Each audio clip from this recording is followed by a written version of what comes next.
Es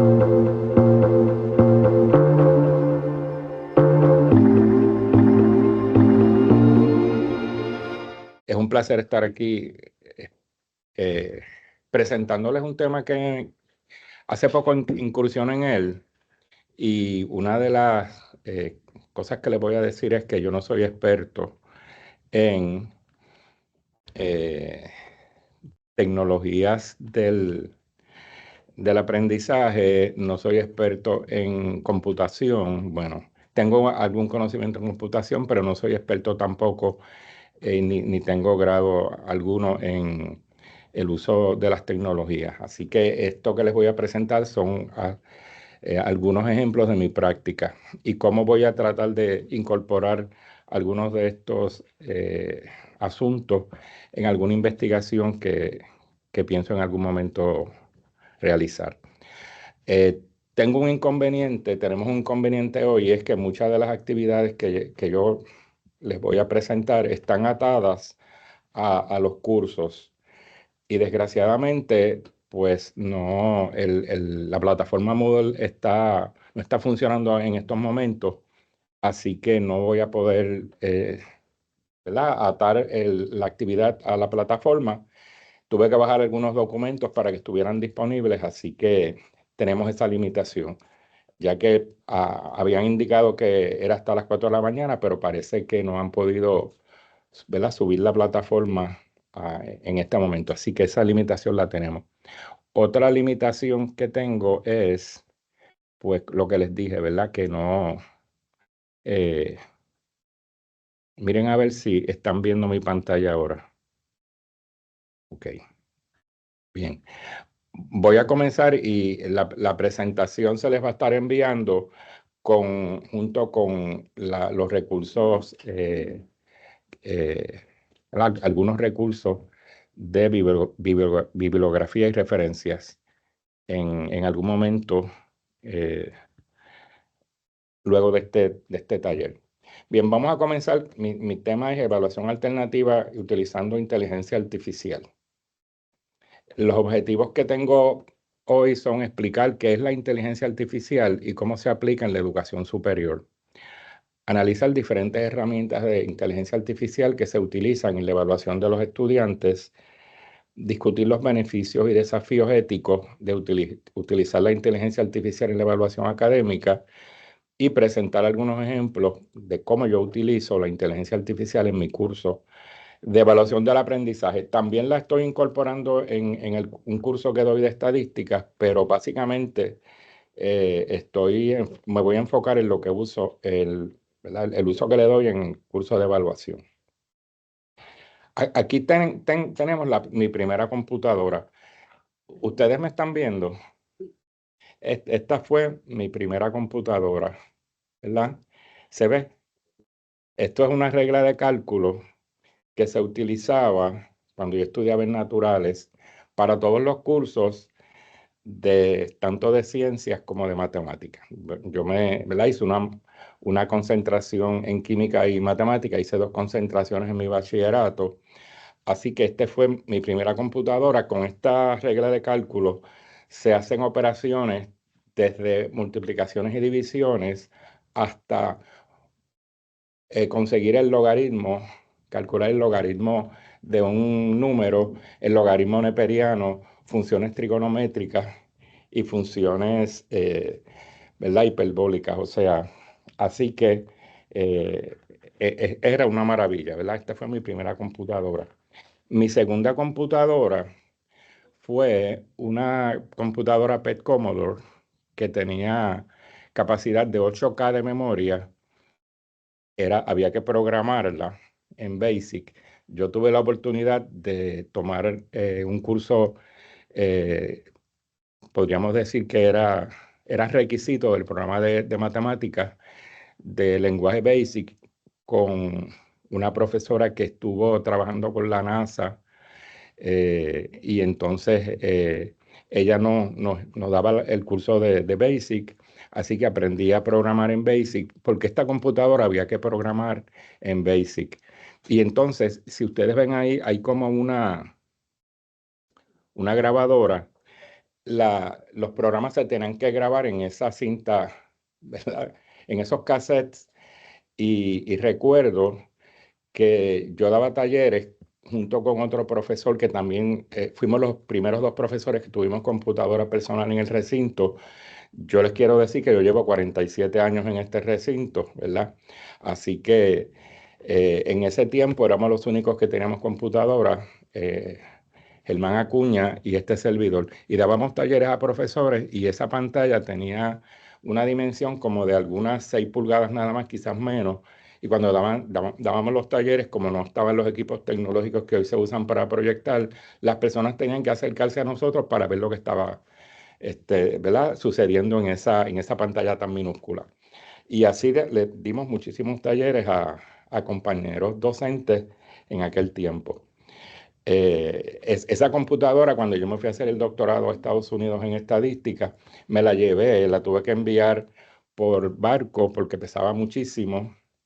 Y entonces, cuando llegó a Rutgers, que fue donde yo hice el doctorado en estadística, y yo se lo enseño a mi profesor, me dice, ¿y para qué usted quiere eso? Yo le dije, profesor, para hacer mis trabajos. Y me dijo, pues va a tener que deshacerse de ella porque aquí nosotros usamos terminales. A mí me dio una vergüenza. Entonces él me dice, bueno, nosotros estamos haciendo un museo de tecnología vieja, así que si usted quiere la puede donar. Y yo la doné y está ahora en un museo de tecnología en la Universidad de Rutgers. Así que por lo menos aporté a eso, ¿verdad? Ya a partir de ahí, pues vinieron las Apple IIG, ¿verdad? Etcétera. Yo soy Apple.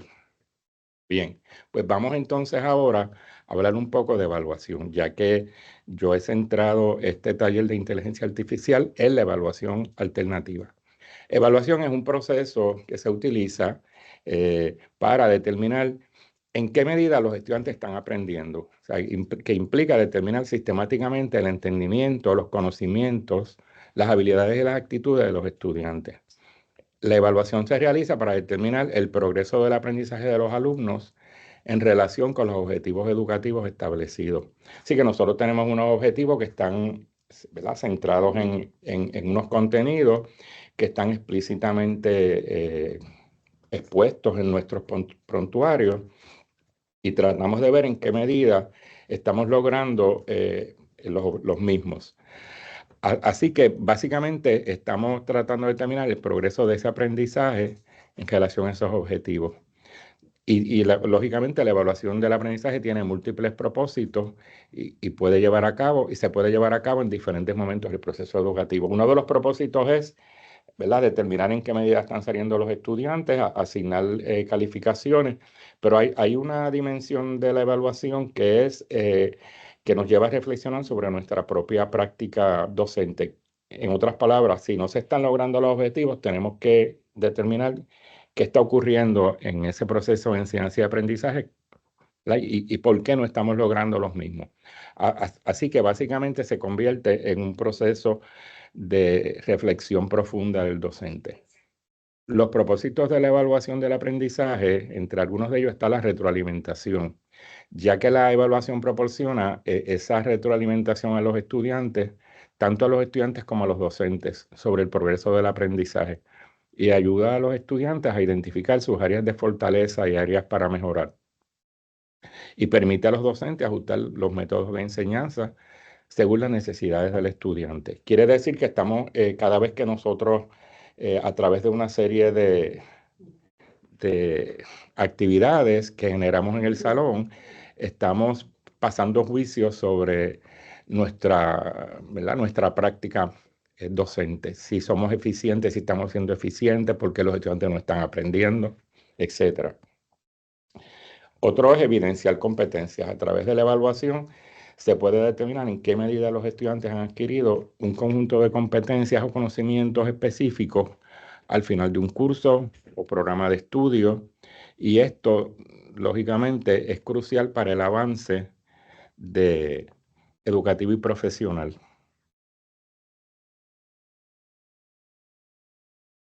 Otro de los propósitos es la motivación. La evaluación puede servir como un motivador para los estudiantes al establecer metas y criterios claros que los alumnos aspiran a alcanzar.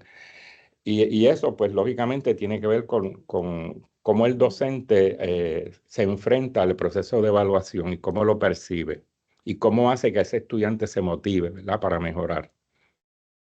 También rendición de cuentas, ya que sirve como un mecanismo para que las instituciones educativas demuestren la efectividad de su enseñanza y cumplan con los estándares académicos requeridos por organismos reguladores y acreditadores. Aquí ustedes saben que cuando, por ejemplo, viene la agencia acreditadora de la institución, que es la Middle States, hay un estándar de assessment ¿verdad? En la acreditación, y la institución tiene que proveer evidencia el logro de unos dominios del aprendizaje que hay en el recinto, hay establecidos tanto para el nivel subgraduado como el graduado. Así que la institución se ve en la obligación de demostrar la efectividad de los procesos de enseñanza de acuerdo a la normativa que establece las agencias acreditadoras. En términos de los tipos de evaluación, voy a trabajar solamente dos que están más centrados en los procesos de enseñanza y la sala de clases, que es la evaluación formativa y la sumativa.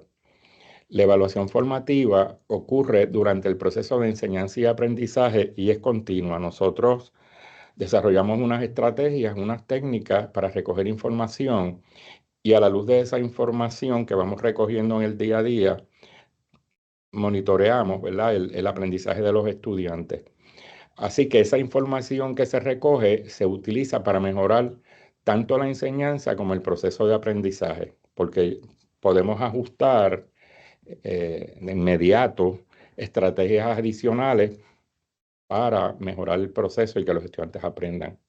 Así que recogemos información con una diversidad de técnicas, diarios reflexivos, pruebas cortas, presentaciones orales de los estudiantes y una, ¿verdad? Infinidad de tareas que le damos y recogemos información y ahí vamos viendo y ajustando el proceso de enseñanza. Y esa dimensión formativa es la más importante, porque es la que está ocurriendo, ¿verdad? Que nos va diciendo cómo están saliendo los estudiantes, cómo están en términos de las competencias que nosotros deseamos que ellos adquieran.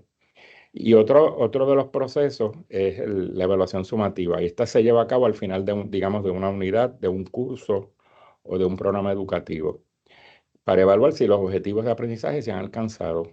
Por ejemplo, vamos a dar un ejemplo en Río Piedras de evaluación sumativa. Sería la evaluación que nosotros presentamos a la mitad del semestre, la evaluación parcial que hacemos de los estudiantes, la que le asignamos una nota.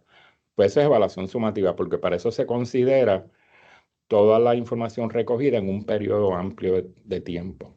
Otro sería la nota final, que se da al final del semestre. Pues eso sería evaluación sumativa. Lógicamente, para la evaluación sumativa se utiliza toda la información recogida o gran parte de la información recogida durante el proceso de evaluación formativa.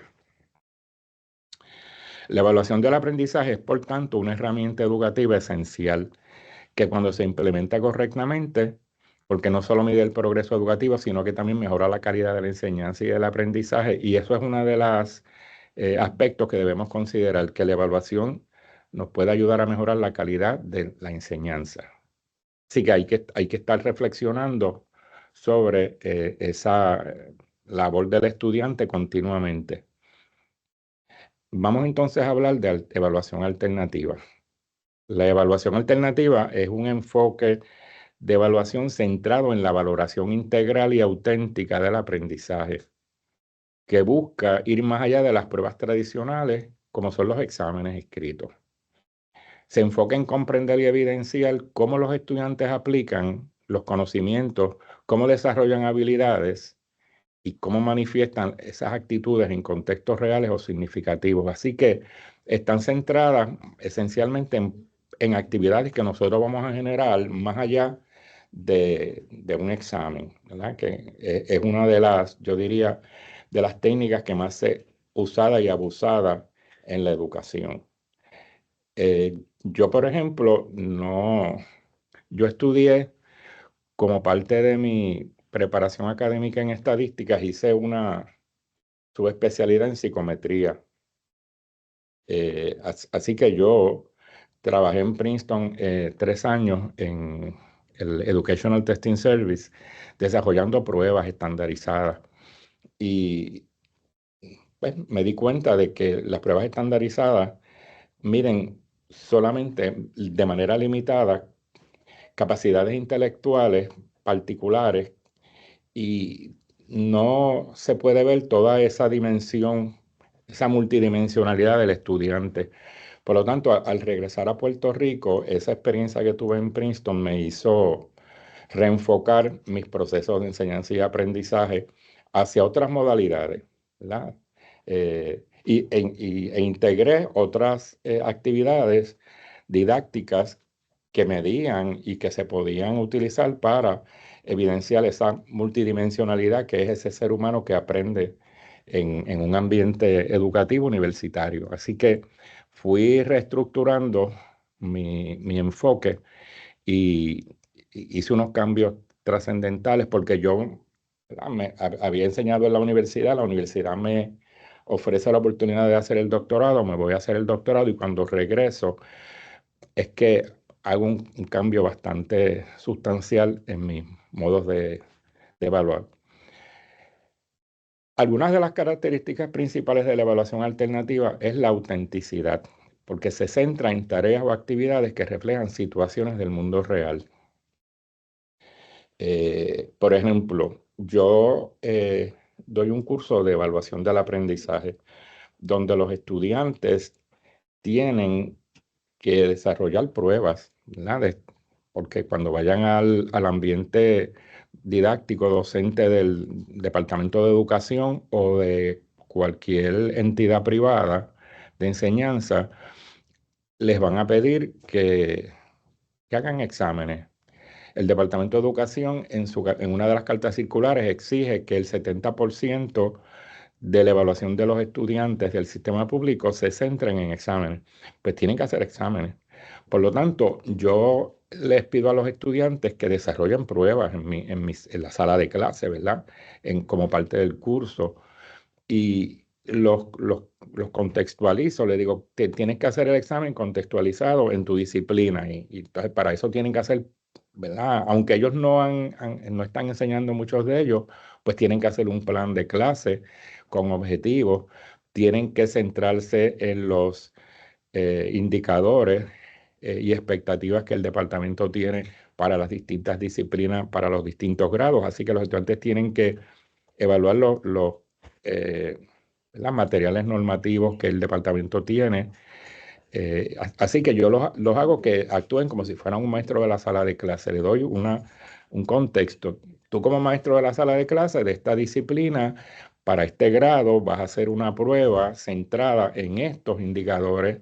Por lo tanto, prepara un plan de clase con objetivos para ver si el examen que tú preparas está centrado en ese contenido, ¿verdad? Que eso, pues, lógicamente es importante porque uno de los elementos claves de una prueba es que sea válida. Y la validez se da en términos del contenido que se enseña. Y aunque ellos no tengan la experiencia enseñando, pero sí tienen que preparar un plan y entonces a la luz del plan es que ellos van a preparar su examen. O sea que hay una autenticidad, ¿verdad? Aunque ellos no están en ese ambiente educativo. Otro de las características principales es el enfoque en el proceso y el producto. Valora no solo el resultado final, sino también el proceso. ¿Cómo se da ese proceso de redactar esa prueba? De cómo tú haces una planilla de especificaciones para poder evidenciar el contenido que vas a preguntar. ¿Qué tipo de enseñanza se requiere cuando tú vas a explicar este contenido? Es el contenido, vas a evidenciar comprensión de contenido, análisis, vas a evidenciar emisión de juicio, ¿verdad? Evaluación. ¿Qué es lo que vas a evidenciar en ese examen? Tiene que haber una diversidad de ejercicios que midan distintos niveles cognitivos.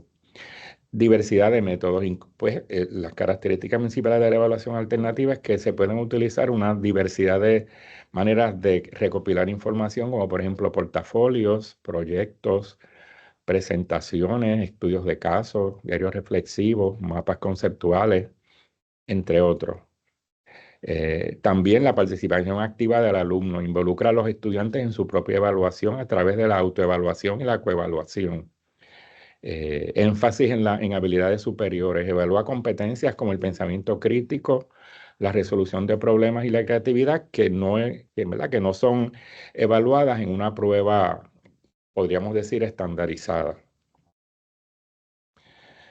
Ejemplos, por ejemplo, un portafolio es, ¿verdad? Una recopilación de trabajos que muestran el progreso y logro del estudiante a lo largo del tiempo. En nuestra facultad, los estudiantes preparan un portafolio electrónico a través de su preparación en la facultad en 3 momentos. Hay unos cursos diseñados específicamente para evidenciar 10 competencias que se supone que los estudiantes adquieran durante su preparación académica en la Facultad de Educación. Así que nuestros estudiantes siempre están conscientes de qué es lo que ellos deben presentar en esos portafolios de acuerdo a los distintos cursos que ellos toman. También tenemos dentro de la evaluación alternativa proyectos colaborativos, que son aquellas actividades donde los estudiantes trabajan en equipo para resolver problemas o crear productos. Así que yo tengo en cierta medida que hacer que mis estudiantes pasen por algunos de estos procesos, ¿verdad? No necesariamente todos, pero que pasen por algunos de estos procesos. Estudios de casos. Aquí se dan ¿verdad? Análisis y resolución de problemas basados en situaciones reales. En mis exámenes o en mis tareas, yo hago algunas veces algunas situaciones de, que ocurren en la sala de clase para que los estudiantes me dicen cómo ellos resolverían la misma, ¿no? Así que más allá de un examen, ellos están también analizando situaciones de momentos que ocurren en la sala de clase y cómo ellos atenderían el mismo. Presentaciones orales o debates, ¿ah? Esos ayudan a evaluar la capacidad de comunicación y argumentación. Observaciones y registros anecdóticos, realizadas por el docente para documentar el desempeño en situaciones específicas. Y yo soy en mi práctica de la sala de clases, yo hago muchas anotaciones sobre lo que ocurre en el salón en distintos momentos y me muevo cuando los estudiantes están trabajando, me muevo entre los grupos para ver cuál es la dinámica que se da en los mismos y atender alguna situación o algunas dudas que tengan los estudiantes. Las ventajas que tiene la evaluación alternativa es que fomenta un aprendizaje más significativo y contextualizado. Desarrolla habilidades prácticas y transferibles, porque estos son estudiantes que más adelante van a ser maestros. Y entonces, lógicamente, en una sala de clases como la mía y en un curso de evaluación, los estudiantes van eh, a transferir ese aprendizaje en su sala de clases cuando estén ejerciendo, tanto en la práctica docente, que es uno de los cursos que toman antes de graduarse, como cuando están en una sala de clases ya como maestro certificado. También que este tipo de actividad promueve la reflexión y el autoconocimiento en los estudiantes. Algunos desafíos que puede tener esta modalidad de de evaluación alternativa es que puede ser más demandante en términos de tiempo y recursos para el docente. Tengo que admitir que me toma mucho tiempo, ¿verdad? O sea, paso más tiempo corrigiendo porque como tengo que darle retrocomunicación continua al estudiante, pues tengo que, pues, ¿verdad? Utilizar mucho los correos electrónicos, los chats, eh, y entonces, pues lógicamente requiere más tiempo. Pues, yo soy de los que, ¿verdad? Soy workaholic, llego a la universidad a las 6 de la mañana, así que me dedico mucho a esa retrocomunicación. Requiere criterios claros y objetivos para garantizar la equidad en la evaluación. Y aquí yo les iba a presentar en esta, ya está funcionando. Ok. Pues más adelante entraré a Moodle. Ok.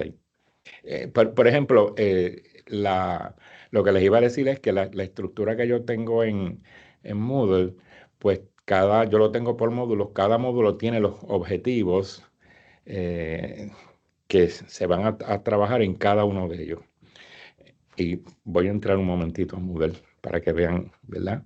Dice, en resumen, la evaluación alternativa complementa y enriquece los métodos tradicionales, enfocándose en cómo los estudiantes aplican lo aprendido en situaciones prácticas y reales, fomentando un aprendizaje más profundo y relevante.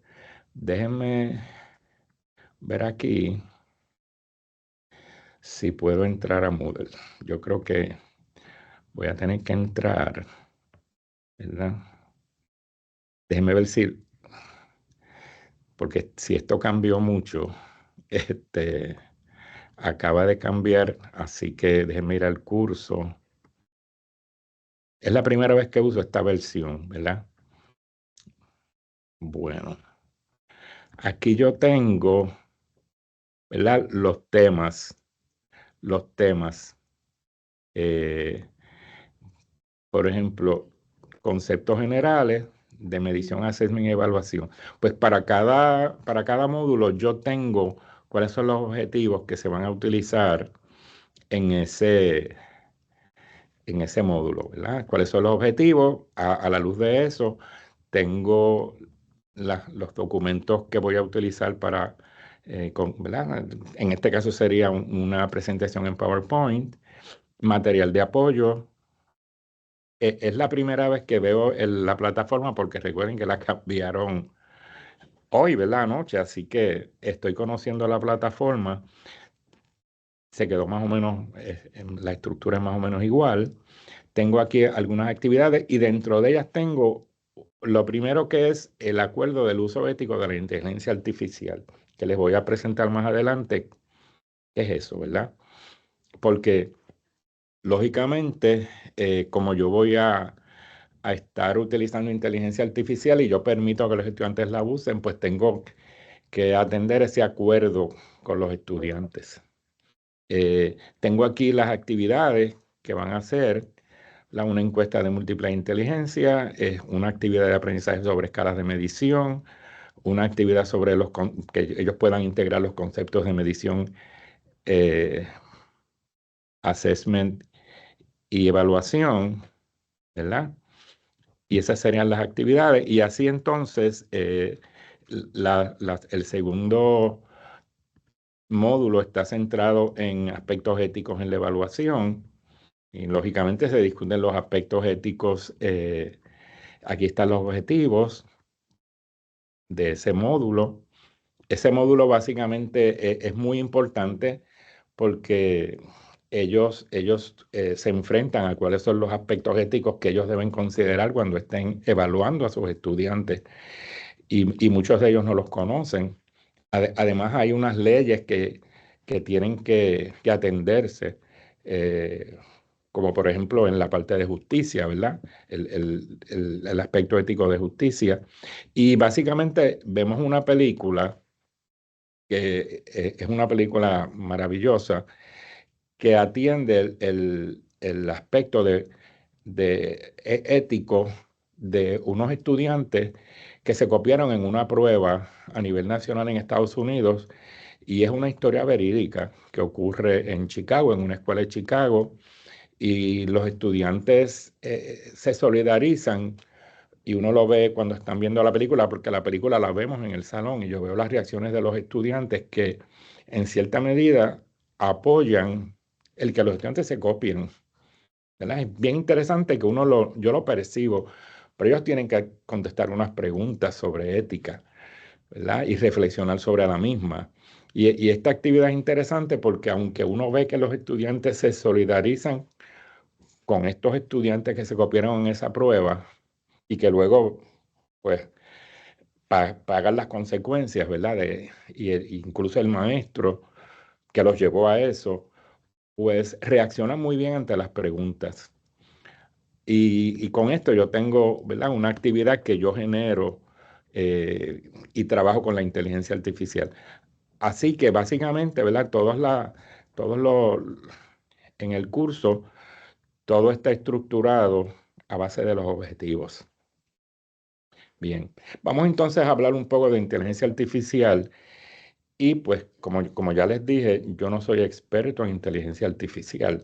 Yo solamente voy a exponer aquí qué yo hago, cómo yo manejo esto en la sala de clases y qué estoy haciendo, cuáles son los pininos míos en este ambiente al que nos estamos enfrentando hace par de años, ¿verdad? Que esto salió como en el 2022, que yo creo que fue el auge de ChatGPT.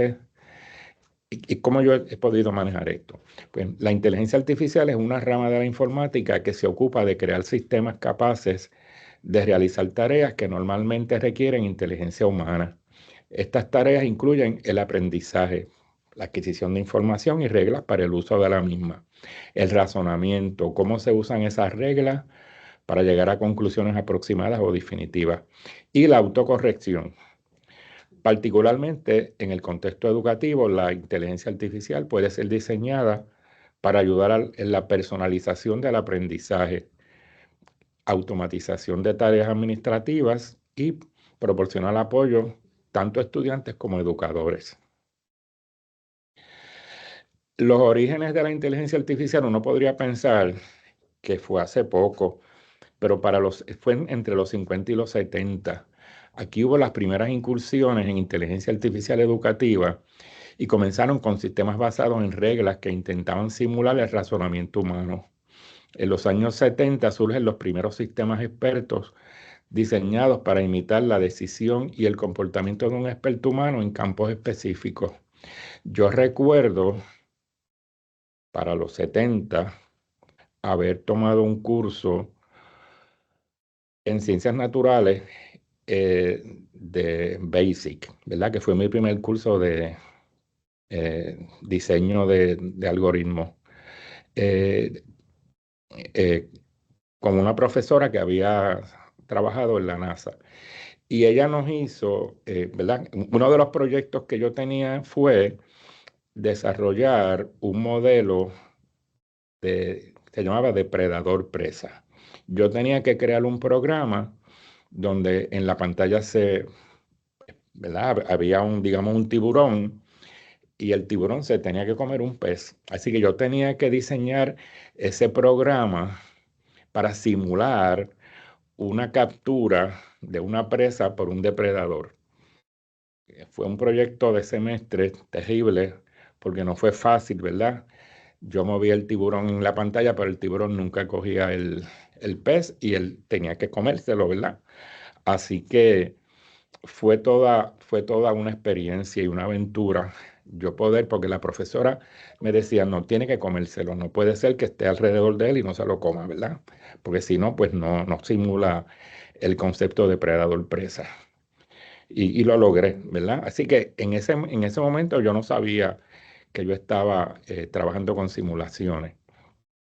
En la década del 80 se comienza el desarrollo de sistemas tutoriales inteligentes y eso marcó un cambio significativo en las disciplinas y en las universidades, ofreciendo entornos adaptativos que podían personalizar el material didáctico según las necesidades de cada estudiante.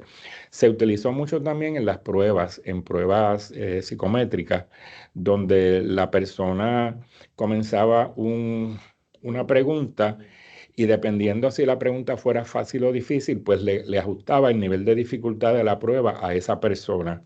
Eso se usa todavía, así que eso empezó en los 80 y yo creo que química aquí en la universidad comenzó unos intentos de establecer esos sistemas tutoriales inteligentes en el departamento de química aquí en Río Piedra. En la década de los 90 y los 2000, ¿verdad? Comenzaron los avances en algoritmos de aprendizaje automático y minería de datos educativos que permitieron un análisis más sofisticado del comportamiento del estudiante y la personalización del aprendizaje.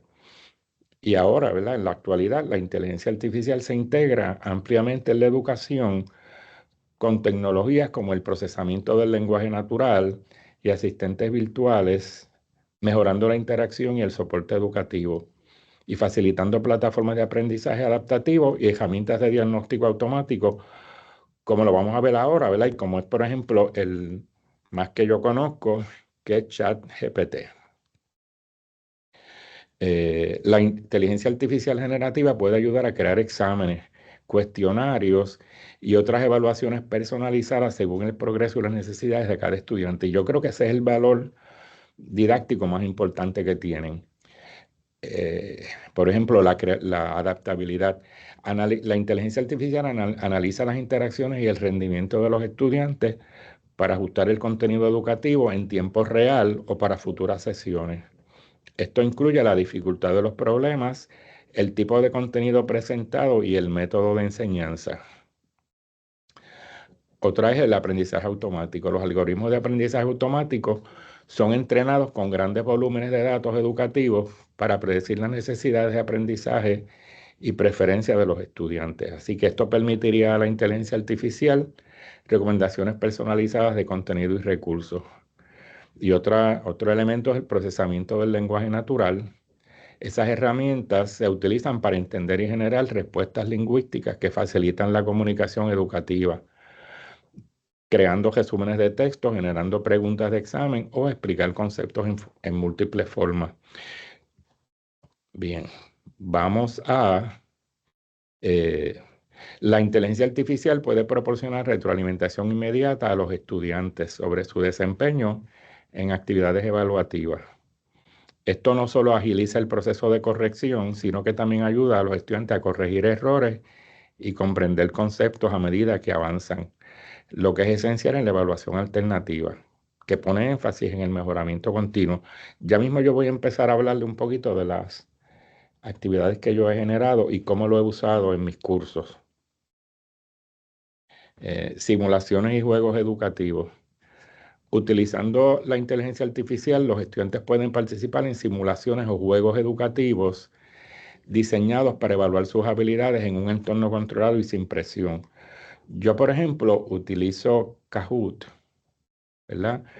A veces como instrumento para evaluar eh, conceptos generales que he estado discutiendo y a manera de evaluación en la clase.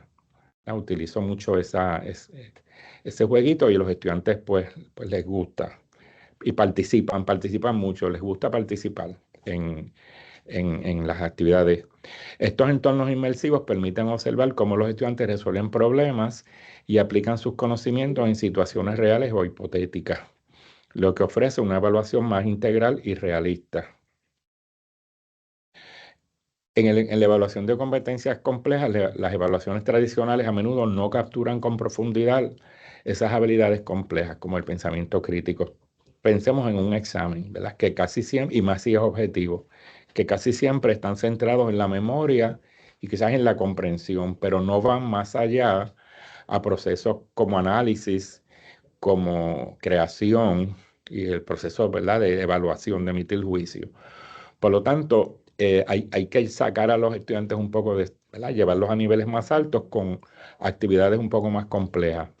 La inteligencia artificial generativa puede diseñar tareas que permitan evaluar estas competencias de manera más efectiva mediante la generación de escenarios dinámicos en los que los estudiantes puedan demostrar sus habilidades en contextos prácticos. Así que la misma plataforma de inteligencia artificial puede desarrollar actividades para que los estudiantes trabajen en la sala de clase. Les puede dar a ustedes ideas novedosas para generar nuevas actividades.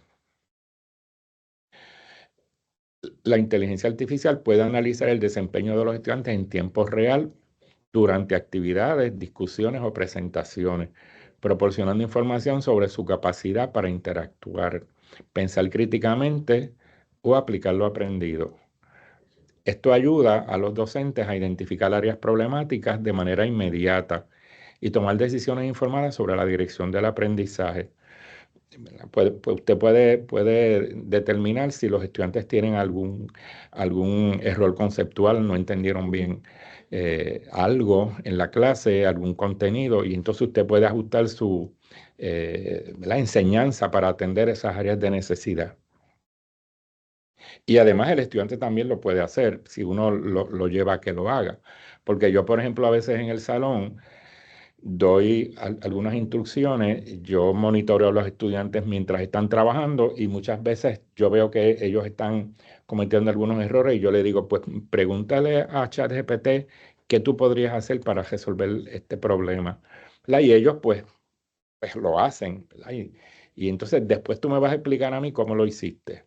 O sea, ¿verdad? Va a haber una interacción no solamente del estudiante con la inteligencia artificial, sino con el docente y con el grupo. Así que la inteligencia artificial puede ayudar a desarrollar rúbricas de evaluación más detalladas y específicas, basadas en el análisis de patrones en el desempeño estudiantil, lo que permite una evaluación más objetiva y alineada con los objetivos de aprendizaje. Yo uso mucho la autoevaluación y la coevaluación en el salón y básicamente lo que yo hago aquí es que cuando el estudiante está haciendo una tarea, yo les doy una rúbrica general, ¿verdad? Pero yo le digo, ¿cómo tú te evaluarías? Mira, a ver, a la luz de lo que tú hiciste, pídele a la inteligencia artificial que te desarrolle una rúbrica distinta a la mía, con algunos indicadores y unos criterios diferentes para ver cómo tú te evaluarías en este trabajo. Y los estudiantes hacen su propia rúbrica, ¿verdad? Así que ellos mismos se autoevalúan con sus instrumentos que ellos mismos generan. ¿Ok? Y esto yo lo considero en la evaluación, porque yo le digo, bueno, pues evalúate y date una puntuación a la luz de la tarea que tú hiciste. Así que estoy utilizando mucho la autoevaluación como parte de la evaluación del estudiante. Y ellos se sienten raros porque nunca han practicado esto. En la mayoría de los cursos, la evaluación que ellos obtienen es la evaluación del docente. No tienen la oportunidad de autoevaluar su trabajo. Y son bien, yo diría que a veces son tan honestos que a veces se dan puntuaciones bajitas, ¿verdad? Y a mí a veces me sorprende, pero creo que le da un sentido de que ellos son parte, se sienten parte de la evaluación. Evaluación de textos y producciones creativas. En áreas como la escritura, la inteligencia artificial generativa puede ser utilizada para evaluar ensayos.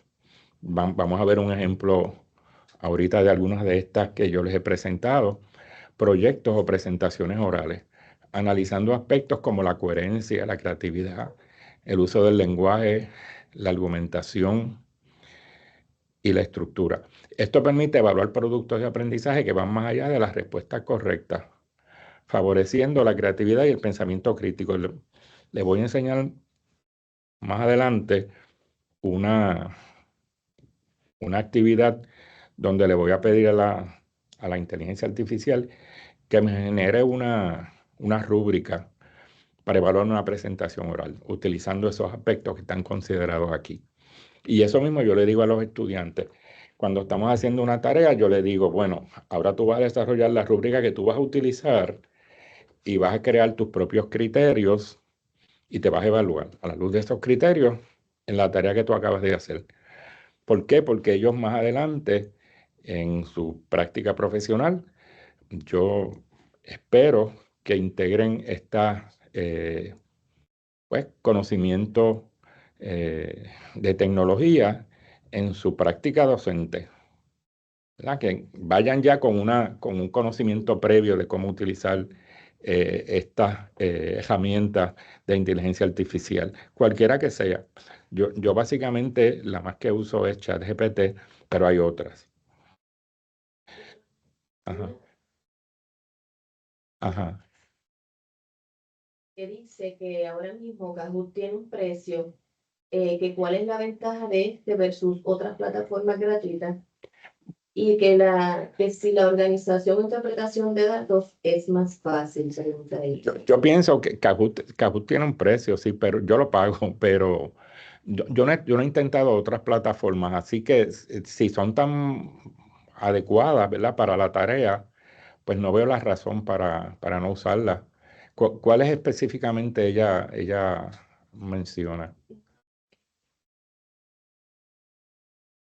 Y que si la organización e interpretación de los datos sería más fácil para hacer este tipo Pues de... no conozco, o sea, desconozco porque no conozco otras plataformas ¿verdad? Que sean parecidas a Kahoot.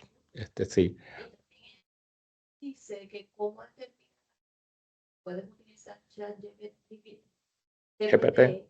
sin rayar en el plagio, Ah, de igual forma, cómo estimular el análisis crítico de ellos mismos como ser sí, humano y no el de la sí, inteligencia pues ya artificial. eso le voy a decir, sí. Ahí es que le voy a hablar de las estrategias que yo uso en la sala de clase. Sí. Y aquí, ¿verdad? Vamos a trabajar con esta automatización de la detección de plagio. La inteligencia artificial puede ayudar en la detección de plagio, asegurando que las evaluaciones sean genuinas y que los estudiantes no copien trabajos ajenos, lo cual es especialmente útil en evaluaciones alternativas donde se valora la originalidad. Y yo creo que aquí voy a atender un poco lo que dice la Yesenia. Bien, vamos a trabajar un poco con eso. Sí.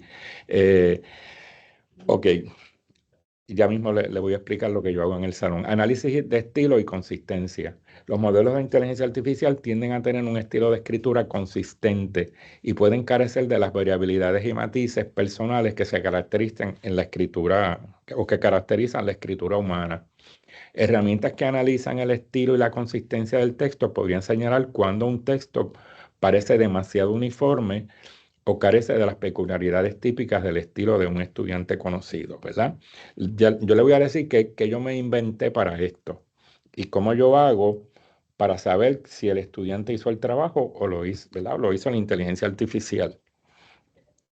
Eh, Así que aquí hay una de ellas, aquí hay una de ellas, ¿verdad? Las entrevistas de seguimiento o defensas orales. Un método, aquí viene una de ellas, Yesenia. Un método práctico para comprobar la autenticidad de la autoría de un estudiante es realizar entrevistas o defensas orales donde el estudiante debe explicar y discutir su trabajo, ¿verdad? Estos trabajos que yo hago para que usen inteligencia artificial son en el salón de clase, o sea, durante el proceso de enseñanza, no es fuera del salón. Así que recuerden que yo estoy trabajando con unos estudiantes que están ¿verdad? En unos proyectos que se dan en el salón y yo voy monitoreando lo que hacen. Ellos me tienen que escribir un esquema de lo que, ¿verdad? De cuál es su acercamiento al trabajo, cuáles son las instrucciones que le dan a, en este caso, ChatGPT, que es el que ellos usan. Y yo voy viendo lo que los estudiantes están haciendo. No es que el estudiante viene y me entrega un trabajo desde su casa, sino que lo hacen en el salón. Es en el salón, ¿verdad? Así que yo me reúno con ellos previo a la tarea, discutimos qué es lo que va a hacer y luego de hacerla el estudiante explica. Así que si utilizó inteligencia artificial, él tiene que haber escrito un guión de qué era lo que él proyectaba hacer.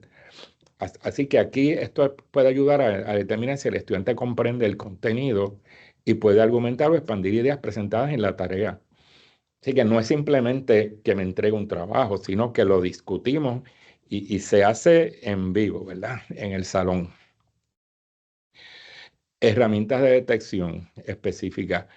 Empresas y desarrolladores están comenzando a crear herramientas específicamente diseñadas para detectar si un texto fue generado por un modelo de inteligencia artificial. Por ejemplo, OpenAI, el desarrollador de ChatGPT o GPT, ha lanzado herramientas para intentar identificar si un texto fue generado por sus propios modelos. Aunque estas herramientas no son perfectas y tienen tasas de falsos positivos y negativos, representan un paso hacia la capacidad de rastrear el uso indebido de tecnologías generativas. ¿Verdad? Aquí estamos hablando de entrevistas de seguimiento o defensa, que yo creo que lo había discutido ya, ¿verdad? Yo le doy seguimiento a los estudiantes y los estudiantes tienen que hacer presentaciones en el salón para yo conocer si ellos dominan ese contenido. O sea, no es simplemente entregar una tarea, sino que tiene que haber una defensa y tiene que haber una. Yo tengo unas entrevistas con los estudiantes previo a su trabajo y veo lo que ellos hacen, ¿verdad? Y cómo lo planifican. Eh, eh, GPT-0 y otras aplicaciones similares han sido desarrolladas con el propósito de distinguir entre textos escritos por humanos y los generados por máquinas, analizando patrones como la entropía del texto y otros indicadores. Yo me puse a hacer un análisis de lo que era entropía del texto ¿verdad? Hice un estudio sobre este tema y es una fórmula probabilística que se utiliza para determinar si un texto ha sido copiado a la luz de unas estructuras lingüísticas que se reproducen, ¿verdad?, en un texto. Así que he trabajado varios ejemplos con esto y los he comparado con los resultados de, digamos, de Turnitin u otros herramientas que se utilizan para detectar plagio. Más adelante, si tengo tiempo, les voy a hablar un poco de esto. Verificación de profundidad y comprensión. Otra técnica para detectar plagio consiste en evaluar la profundidad de análisis y la comprensión que muestra un texto. Los modelos de inteligencia artificial pueden generar respuestas que parecen correctas superficialmente, pero que carecen de una verdadera comprensión o un análisis crítico profundo, lo cual puede ser un indicio de que el texto fue generado por una máquina. Así que esa interacción con el estudiante continuamente es importante para saber, ¿verdad?, si el texto proviene del estudiante o fue producido por una herramienta de inteligencia artificial. Recuerden que yo estoy enseñando el uso ético de la herramienta, que los estudiantes creen conciencia sobre el uso ético de la herramienta. ¿Okay? En conclusión, la evaluación alternativa representa un cambio de paradigma en la manera de valorar el aprendizaje, enfatizando el desarrollo de competencias auténticas, reflexivas y transferibles. Este enfoque permite a los estudiantes demostrar su progreso a través de actividades contextualizadas y significativas. De aquí, ¿verdad?, que la tarea que yo le doy tiene que estar centrada en el contenido que se enseña. En un curso de evaluación, cómo yo voy a evaluar a los estudiantes en un mundo, ¿verdad?, tan lleno de estas herramientas y que ya es de conocimiento prácticamente de todos y accesible a todo el mundo, como la inteligencia artificial. Amplifica las posibilidades de personalización y análisis, fortaleciendo los procesos de enseñanza y aprendizaje. Al adoptar la evaluación alternativa, los educadores y estudiantes se convierten en protagonistas activos de una educación transformadora y centrada en el desarrollo integral. Vamos ahora lo que voy a hacer es que les voy a presentar, por ejemplo, algunas de las cosas que yo hago en el curso. Vamos a empezar por, ¿verdad?, la primera, que es que los estudiantes, déjenme ver dónde tengo que volver aquí. Ok. Lo primero que yo hago es que yo le doy a los estudiantes este acuerdo, ¿verdad? Los estudiantes me tienen que firmar este acuerdo sobre el uso ético de la inteligencia artificial en la clase de EDFU 3013, evaluación del aprendizaje estudiantil. Y dice básicamente, y se discute con los estudiantes, en el marco del curso EDFU 3013 y considerando la relevancia del uso ético de herramientas tecnológicas, se establece el presente acuerdo para regular el uso de la inteligencia artificial en la redacción y desarrollo de tareas académicas. Este acuerdo busca fomentar un aprendizaje significativo y promover el desarrollo de competencias éticas y profesionales en el uso de tecnologías emergentes. Y aquí están los principios rectores que ¿verdad?, se discutieron ya en clase. Transparencia, integridad académica, originalidad, respeto a los derechos de autor, son fundamentales en el curso, ¿verdad? Y entonces aquí está la explicación, ¿verdad? Por ejemplo, en la parte de integridad académica, el uso de la inteligencia artificial debe estar orientado a apoyar el aprendizaje, no a sustituir el esfuerzo o la autoridad del estudiante. Se prohíbe presentar como propio el contenido generado íntegramente por inteligencia artificial sin modificación sustancial ni análisis crítico. Eso es algo importantísimo. Todo trabajo debe reflejar el pensamiento crítico y la comprensión del estudiante. el contenido generado por inteligencia artificial debe ser complementado con análisis, interpretación y conclusiones personales y el respeto a los derechos de autor, ¿verdad? Entonces, estos son los compromisos del estudiante. Al aceptar este acuerdo, cada estudiante se compromete a usar herramientas de inteligencia artificial de manera responsable y ética. Declarar en la portada de cada trabajo si se ha utilizado inteligencia artificial, especificando las herramientas empleadas. Incorporar las ideas generadas por inteligencia artificial únicamente como apoyo, no como sustituto de su análisis y producción intelectual. Consultar con el profesor si tiene dudas sobre el uso permitido de herramientas de inteligencia artificial en tareas específicas.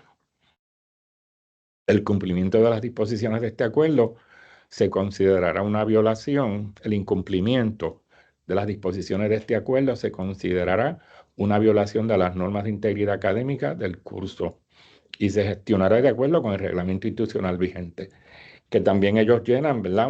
Hay un código de honor en el curso que ellos tienen que adherirse al mismo. Así que esta es el primer acuerdo, ¿verdad? Donde el estudiante tiene que firmarlo y enviarlo. Por ejemplo, ya yo tengo aquí, les puedo presentar, déjenme ver aquí, ya hay algunos estudiantes que me han enviado el acuerdo, ¿verdad? Déjenme ver aquí.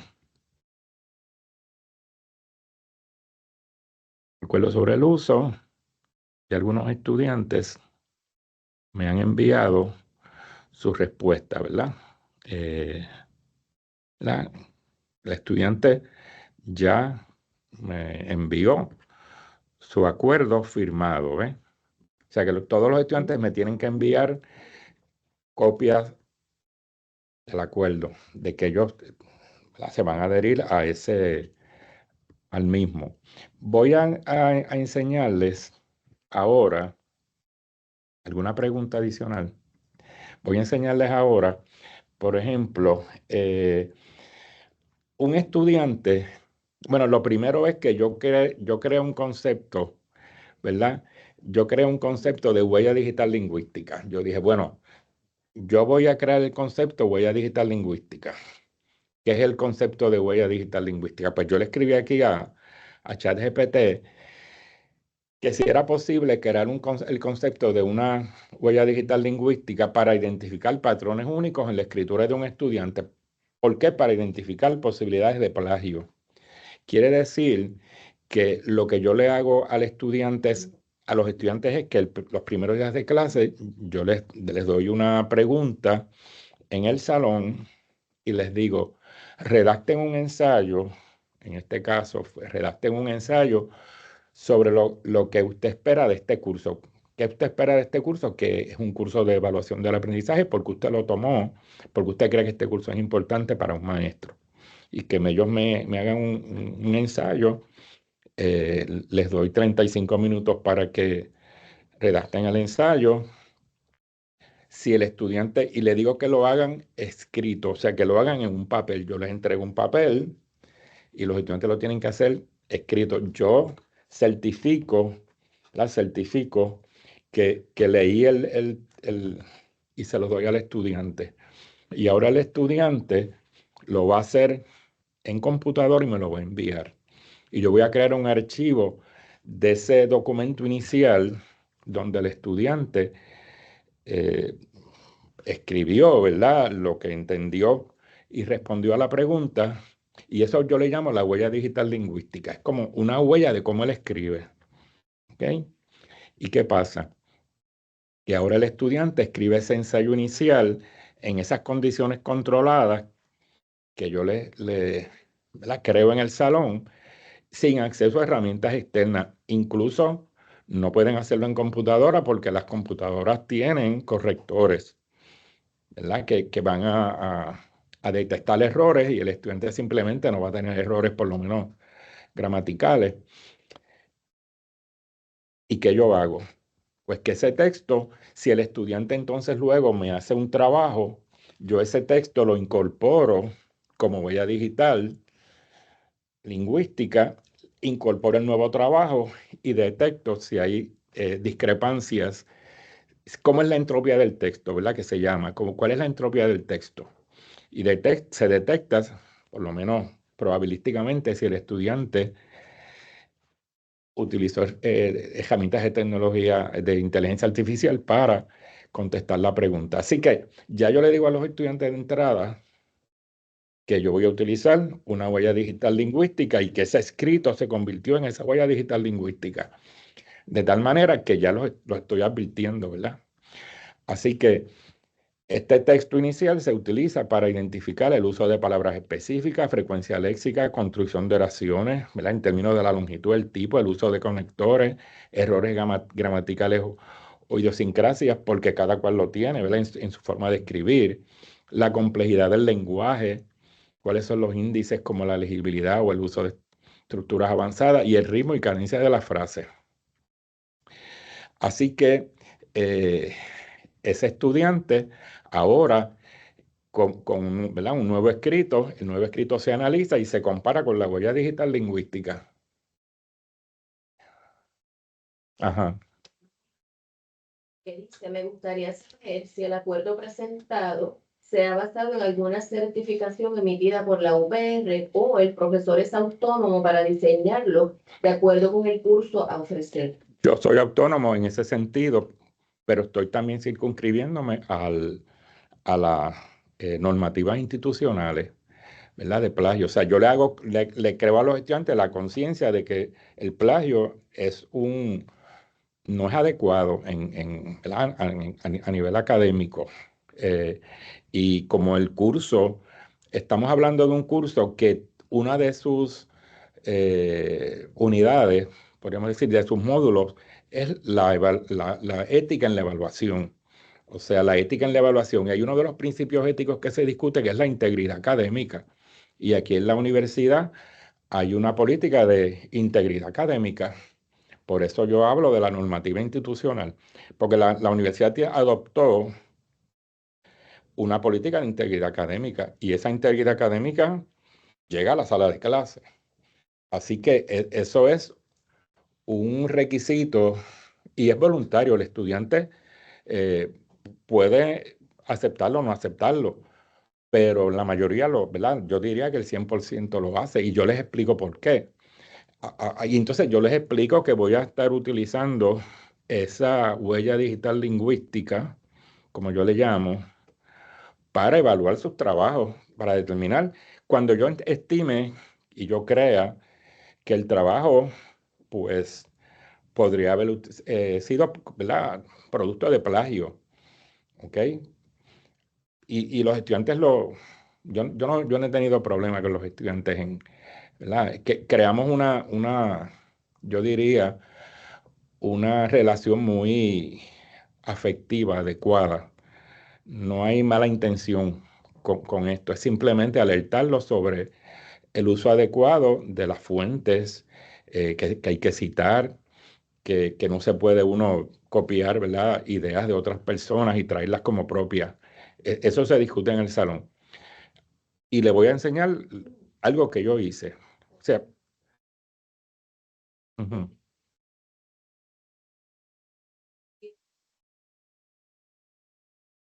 Dicen como referencia, dándole a usted pues la debida. Yo lo puedo compartir.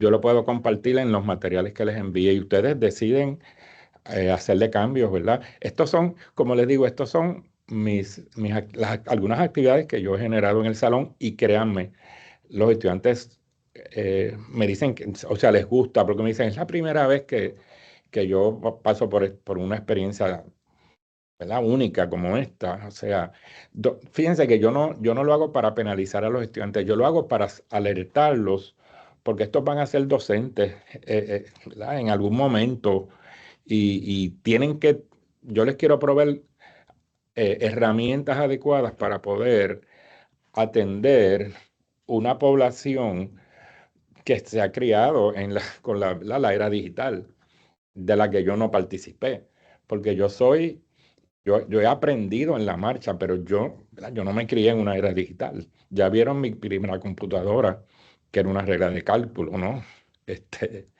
Así que sí, yo me he tenido que adaptar y lógicamente adaptar mis procesos didácticos para atender a una población de estudiantes jóvenes, ¿verdad? Que vienen de eso y que creen que eso está bien, que creen que el copy-paste es adecuado. ¿Ok? Ajá. No, no. Les voy a enseñar un ejemplo ya mismo. Así que yo aquí tengo esta, ¿verdad? Esto fue, y esto me lo produjo ChatGPT. Si ustedes se dan cuenta, yo estoy en ChatGPT. ChatGPT me produjo, la pregunta que yo le hice fue aquí, cometí un error, ¿verdad? Se puede crear una huella digital lingüística de un estudiante indicándole que escriba un ensayo corto para que la inteligencia artificial examine su estructura de escritura y luego examinar cualquier otro escrito para determinar si el estudiante ha cometido plagio o ha utilizado herramientas de inteligencia artificial en ese nuevo escrito. Y me dice que sí, entonces me dice cómo utilizarla. Ya yo sabía cómo utilizarla, pues yo la había utilizado antes, ¿verdad? Lo que sí que yo no había creado una huella digital. Yo había comenzado a utilizar la detección de plagio sin tener esa huella digital inicial, sino tener un escrito del estudiante, ¿verdad? Así que me da una serie de información, me da las limitaciones, ¿verdad? Etcétera. O sea que yo leí todo esto y entonces me dice, mira, existen unas herramientas como Turnitin o Copyleaks, que algunas de ellas pues están disponibles aquí en el recinto para utilizarlas. Está también, aquí se han utilizado una serie de otras herramientas para controlar cuando los estudiantes toman exámenes, ¿verdad? Objetivos o cualquier otro tipo de examen. El Respondus Lockdown, ¿verdad? Browser. Respondus Lockdown Browser, que es una herramienta que se utiliza mucho para controlar el espacio cibernético del estudiante y que no pueda moverse, como que bloquea eh, el uso del Internet en ese momento. Así que hay unas herramientas en el recinto y de hecho nosotros vamos a estar ofreciendo un taller, un webinar sobre aspectos éticos en la evaluación que programa el SEA y en el que participa el doctor Luis Joel Donato desde el punto de vista de, ¿verdad? La división que él dirige, LabCat, participa la procuradora del estudiante y este servidor damos un webinar sobre aspectos éticos en la evaluación. Y Joel Donato habla mucho sobre las herramientas que tiene el recinto y sobre el acuerdo de honestidad académica que hay en el recinto. Así que sí se hace. Entonces, déjenme aquí buscar. Yo doy una actividad de Cheaters, que es la película, ¿verdad? La película, que déjenme ver si es aquí, que es la película que yo les había hablado. Eh, Déjenme ver si es aquí. Porque hubo un estudiante que me hizo una. Ok, hubo un estudiante que me hizo una reflexión de la actividad de Cheaters, ¿verdad? Que yo tengo en la plataforma Moodle.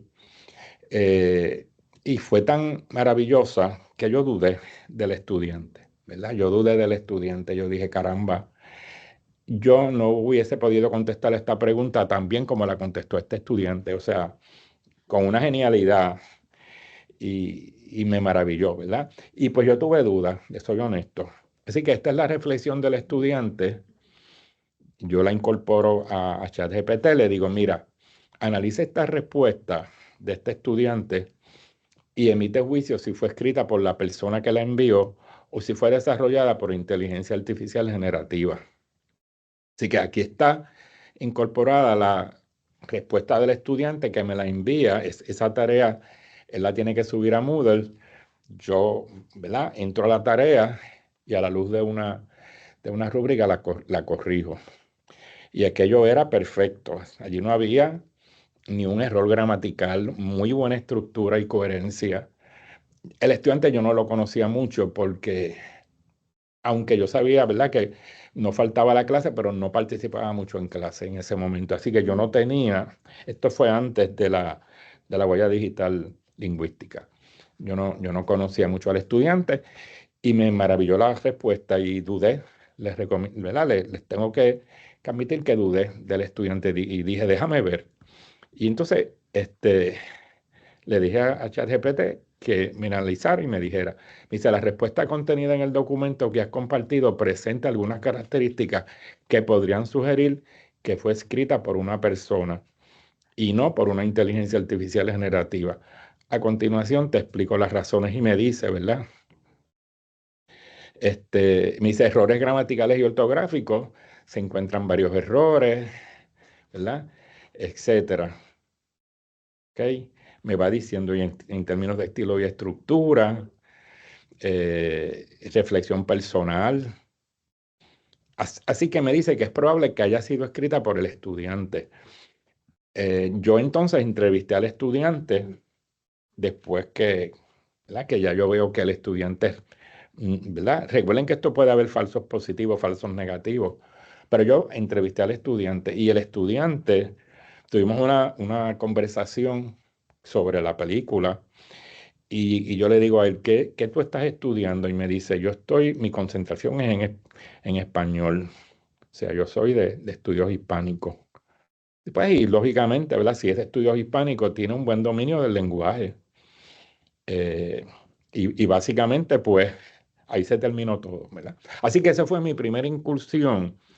Y entonces, aquí fue que yo le empecé a decir a ChatGPT que me hablara sobre la entropía del texto, porque en algún momento